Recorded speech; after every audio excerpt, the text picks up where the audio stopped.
अस्सलाम वालेकुम। क्या हाल है आप सब लोगों का। आई होप आप लोग बिल्कुल ठीक होंगे, खुश होंगे और अल्लाह ताला आपको खुश रखे, आबाद रखे, तमाम बीमारियों से दूर रखे, आमीन सुम आमीन। तो यहाँ पर अपनी वीडियो का स्टार्ट करने से पहले मैं आप सब लोगों से बोलूँगी कि प्लीज़ मेरी वीडियो को लाइक कीजिए, शेयर कीजिए और मेरे चैनल को सब्सक्राइब कीजिए, तो प्लीज़ कर दीजिएगा। तो आज मैं बना रही हूँ जी मूलियाँ गोश्त। तो यहाँ पर मैं साफ़ कर रही थी ये डब्बा, फ्रिज में से निकाल के लाई थी। तो मैं इसमें सब्ज़ियाँ रखती हूँ, पता नहीं मेरे कुछ हाथ ही ऐसे हैं। मैं इसको अरेंज करके रखती हूँ तो वो 1-2 दिन बाद फिर ये ऐसा ही हो जाता है। बस मैं जल्दबाज बहुत हूँ, तो मैं जल्दी जल्दी से जो कुछ हाथ में है फटाफट उठा लिया और वो बस उल्टा सीधा काम हो जाता है। और मुझे वैसे भी बड़ा मैसी सा करके चीज़ जगह को तो फिर काम करने की आदत है। जैसे यहाँ मैं इतना गन डाल के फिर मैं साथ काम भी कर रही हूँ, पता नहीं मेरी आदत कुछ ऐसी है। तो बस डब्बा ये मेरा रोज़ाना ही मेरी सब्ज़ियाँ डिस्टर्ब हो जाती हैं, तो कुछ निकालना तो बस मैं हबड़ दबड़ में जल्दी जल्दी से निकाल के चली जाती हूँ, तो वो ये बेचारा बिखर जाता है। तो मैंने सोचा चला इसे फिर सेट कर लेते हैं, इसकी थोड़ी सी सफाई होने वाली थी। तो जब मैं लेती हूँ तो मैं ऐसे ही डायरेक्ट बीच में रख देती हूँ, तो मैं कुछ देर बाद या जब मुझे टाइम मिले नेक्स्ट डे या उसी डे शाम को तो मैं इसको सेट करती हूँ। तो जैसे मैंने कल चीज़ें ली थी कुछ, तो मैंने सोचा चलो आज मैं इनको सेट करके रख दूँ। सर्दी भी इतनी ज़्यादा है, बस हिलने का दिल ही नहीं करता बिस्तर में से निकलने का। तो बस फिर जब बंदा काम करने लग जाए तो फिर ज़रा रूटीन बन जाती है, तो फिर सारे काम जल्दी जल्दी से करने की कोशिश करती हूँ, चलो जल्दी से ख़त्म करके फिर ही अंदर जाऊँ। तो अनार मेरे काफ़ी दिन पहले के पड़े थे, तो मैंने सोचा अब इन बेचारों को मैं निकाल ही लूँ दाने, वरना ये एक्सपायर हो जाएंगे। तो बस इनको मैं साथ साथ निकाल के खा रही हूँ और साथ साथ काम कर रही हूँ, क्योंकि फ्री हो के मज़े से बैठ के खाने का टाइम नहीं था मेरे पास। तो मैंने सोचा चलो साथ साथ काम कर लिया जाए और साथ साथ इनको भी एंजॉय किया जाए। तो यहाँ पर धनिया साफ़ ही था मेरा, तो हम लोग उस दिन गए थे तो खुद ही मैं तोड़ के लेके आई थी इसको काट के। तो फिर इतना सफाई नहीं करनी पड़ती इसकी, तो क्योंकि पहले ही वो की हुई है तो बिल्कुल साफ़ है, इसमें घास वगैरह नहीं है। तो ऐसे बस मैं इसको थोड़ा सा सेट करके तो काट के रख लूँगी सारा टोकरी में डाल के। तो जब मुझे यूज़ करना मैं थोड़ा सा धो के इस्तेमाल कर लेती होती हूँ, तो वो ख़राब नहीं होता। अगर हम धो लेते हैं ना वो गीला हो जाता है, तो ऐसे वो ख़राब हो जाता है जल्दी। तो बस इस वजह से तो आज मैं मूलियाँ गोश्त बनाऊँगी। ये मेरी मम्मा की रेसिपी है, तो मैंने लाइफ में कभी नहीं खाई थी मूलियाँ पका के। वैसे सैलेड वगैरह में तो बहुत खाते हैं, वैसे वो नमक और चाट मसाला डाल के भी बड़े शौक़ से खाती हूँ मैं। तो मैंने सोचा चलो आज मैं बना के देखूँ। तो मैं कुछ दिन पहले की बात है, अपनी मम्मा की तरफ थी, तो वहाँ उन्होंने बनाया था ये चिकन और मूलियाँ शोरबे वाली, तो बड़ी टेस्टी बनी थी, बहुत मज़े की। तो जब मैंने खाई तो मुझे बड़ी अच्छी लगी, तो फिर मैंने सोचा चलो आज मैं बनाती हूँ। पहले उन्होंने भी कभी नहीं बनाई, तो बहुत टाइम के बाद बनाई थी। कभी बनाई होंगी मगर मैंने नहीं खाई थी। तो बस मैंने फिर आज उनकी रेसिपी ट्राई की, तो बड़े मज़े की बनी थी माशाल्लाह से।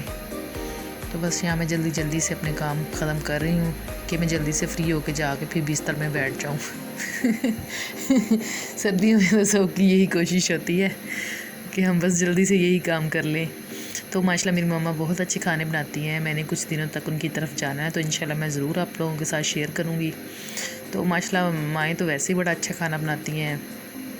माँ के हाथ का बना खाना हो तो उनका टेस्ट ही उसका कुछ डिफरेंट होता है, क्योंकि उनका प्यार भी बीच में शामिल होता है, बस इस वजह से। तो मैंने उनसे बहुत कुछ सीखा है। शादी से पहले तो मैं पढ़ती थी, जब मेरी शादी तब भी मैं पढ़ती थी। तो बस मेरा रिज़ल्ट जो आया था वो मेरी मंगनी के बाद ही आया था, तो मैंने आगे कंटिन्यू नहीं की स्टडी। तो फिर मैंने खाने वगैरह तो बाद में, शादी के बाद फिर मेरे हस्बैंड आउट ऑफ कंट्री रहते थे, तो मैं ज़्यादा अपनी मम्मा की तरफ ही रहती थी। तो बस मैंने उन्हीं से सीखे हैं, वो भी शादी के बाद, पहले तो नहीं सीखे थे। तो बस पढ़ता है बच्चा, फिर इतना ज़्यादा काम में उसका इंटरेस्ट नहीं होता। तो जब शादी हो जाती है फिर एक ज़िम्मेदारी बन जाती है, फिर तो करना पड़ता है। जब बच्चे हो जाएं फिर तो बिल्कुल ज़रूरी हो जाता है करना।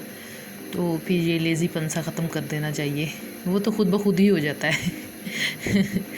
तो बस फिर मैं उनके पास रहती थी, तो मैंने उस टाइम का फ़ायदा उठाया। तो मैंने सोचा कभी तो लाइफ में करना ही है ना, अब मैं सीख ही लूँ।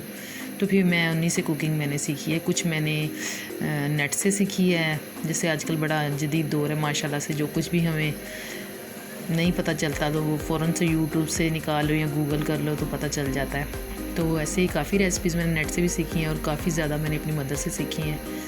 तो माशाल्लाह से मैं भी बहुत अच्छी कुकिंग करती हूँ। वो तो मास्टर है ना माशाल्लाह, उनकी कुकिंग तो बहुत अच्छी है। तो मैं आप लोगों के साथ ज़रूर शेयर करूँगी इंशाल्लाह, कुछ दिन तक मैं जाऊँगी तो फिर। तो यहाँ पर मैंने प्याज, टमाटर और लहसुन, आज पता नहीं मुझे क्या हुआ था, तो मैंने इकट्ठे टमाटर, लहसुन और प्याज को चॉप करना था। तो मैंने प्याज को सेपरेट किया और मैंने टमाटर और लहसुन को अलग से किया। पता नहीं मुझे ज़्यादा ठंड लग गई थी शायद इस वजह से तो बस मैंने उसको फिर डाल के, तो जब उसका पानी मैंने डाला था थोड़ा सा, वो अच्छी तरह से पेस्ट बन गया था। तो फिर जब उसका पानी खुश्क हो गया तो मैंने इसमें ऑयल डाल के इसको अच्छी तरह से भून के फिर मैंने इसमें ये 1 चम्मच नमक और 1 चम्मच भर के लाल मिर्च का और हाफ़ चम्मच से थोड़ा सा कम मैंने हल्दी और हाफ़ चम्मच ही मैंने जिंजर पाउडर डाल के तो अच्छी तरह से इसको मसाले को भून लिया था 5-7 मिनट। क्योंकि जब मैं शोरबे वाला पहले बनाती हूँ ना, तो आज मैंने वो तरह से बनाया था। तो पहले जैसे बनाती थी तो पानी में बॉईल कर लेती थी इन चीज़ों को और फिर निकाल के फिर मैं उसको चॉपर में चॉप करती थी। पर मैंने आज ये कच्ची डाल के तो चॉप करके तो फिर बाद में मैंने इनको भूना था। तो इस वजह से भी मैंने ज़्यादा भूना कि अच्छी तरह से पक जाए प्याज वगैरह ना। तो फिर वो अच्छी तरह से भूनने के बाद फिर मैंने इसको चिकन डाल लिया। फिर चिकन भी मैंने माशाल्लाह 10 मिनट 15 मिनट भूना होगा, 10-12 मिनट से ज़्यादा ही भूना होगा। तो फिर इसमें मैंने मूलियाँ डाल ली। तो इनको मैं अच्छी तरह से भून लूँगी। 5-7 मिनट मूलियों को भी मैंने भूना था डाल के। तो यहाँ पर आप देख रहे हैं मैं मिट्टी के बर्तन में बना रही हूँ। मैंने सोचा हर कोई मिट्टी के भांडे च पकाई जाता, चलो आज मैं भी ट्राई कर ला कैसा बनता है इसमें तो इस वजह से मैंने भी ये हंडिया पड़ी थी तो मैंने सोचा चलो इसमें पका के देखती हूँ। तो मैंने भी इसमें ट्राई कर लिया। तो माशाल्लाह से बड़ा अच्छा इसका टेस्ट बनता है।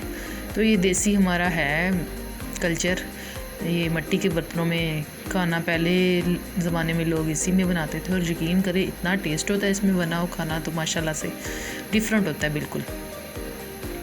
तो मैंने फिर इसमें यहाँ पर 5-6 हरी मिर्चें ऐड कर ली थी। तो मैंने अच्छी तरह से भून के एक स्टील का मग्गा, ये यकीनन सबके घर में ही होता है तो ये हमारा पक्का सच्चा साथी, इसको मैंने एक भर के डाल लिया सालन में। इसमें ग्रेवी में तो मैंने एक भर के डाला और मैंने फिर ज़रा यानी कि 5 मिनट आग फ्लेम तेज़ ही थी, क्योंकि मिट्टी का बर्तन होता है ना, देर से गर्म होता है। तो पानी डाला था तो वो फिर जब पानी बॉईल होने लग गया तो फिर मैंने फ्लेम जो है वो कम करके फिर मैंने इसको दम पे रख दिया था 10 मिनट। तो अच्छी तरह से जब मूलियाँ गल गई थी तो मैंने इसमें ये हाफ़ चम्मच खुश्क धनिया और थोड़ा सा गरम मसाला डाल के अच्छी तरह से हिला के तो फिर मैंने इसमें धनिया डाल दिया। ऊपर इसके ऑयल जब इसने छोड़ दिया तो ये माशाल्लाह से पक के रेडी हो गया और ये बड़ा मज़े का और यम्मी बना था। ये देखें। तो आज ठंड बहुत ज़्यादा थी तो सारा दिन बादल ही रहे हैं, धूप तो निकली नहीं है। तो फिर दिल कर रहा था आग जला के चाय आग पर बनाते हैं, तो इसी बहाने चलो बंदा थोड़ा सा मज़ा भी कर लेता है, एंजॉय कर लेता है। तो गैस तो हमारे घर है ही तो वैसे ही बस शौकिया आग जला ली। तो फिर मैंने सोचा चलो चाय बना लेते हैं, और वो तंदूरी चाय बनाने की कोशिश की है मैंने तो जैसे वो घर में होममेड तंदूरी चाय, तो माशाल्लाह से बिल्कुल बाज़ार जैसी बनी थी। तो यहाँ पर कोयलों पर हमने फिर चाय बनाई। तो ये नीचे मेरे पास मिट्टी की प्याली थी तो मैंने इसे कोयलों में रख दिया। तो जब ये अच्छी तरह से गर्म हो जाएगी तो हम इसमें चाय डाल लेंगे ना। तो जैसे वो मार्केट में करते हैं, उनके पास तो तंदूर होते हैं तो उनमें उन्होंने बर्तन रखे होते हैं मिट्टी के, तो वो इस तरह से बनाते हैं। तो हमारे पास जो कुछ था हमने उसी के साथ ही बना ली। आग का ऐसे जला के बैठो पास तो अपना ही मज़ा है, तो फुल पेंडू माहौल तो मैंने सोचा चलो ऐसे भी इंजॉय कर लें। तो हम लोगों से तो होता नहीं, मुझे तो आग जलानी ही नहीं आती। तो अब्दुल्ला के बाबा पहले आउट ऑफ कंट्री होते थे तो इस वजह से हम लोग ऐसे पुट्ठे सीधे काम नहीं करते थे अब वो इधर आ गए हैं तो बस हमें भी मौका मिल गया ऐसे उल्टे सीधे काम करने का। तो हम इस मौके से भरपूर फ़ायदा उठाते हैं। कि वो यहाँ पर हैं, हम जल्दी से ये भी कर लें, ये भी कर लें, सब काम कर लें। तो बस यहाँ पर फिर हम कोयलों पे चाय बना रहे हैं और इसका तो माशाल्लाह से इतना अच्छा टेस्ट था।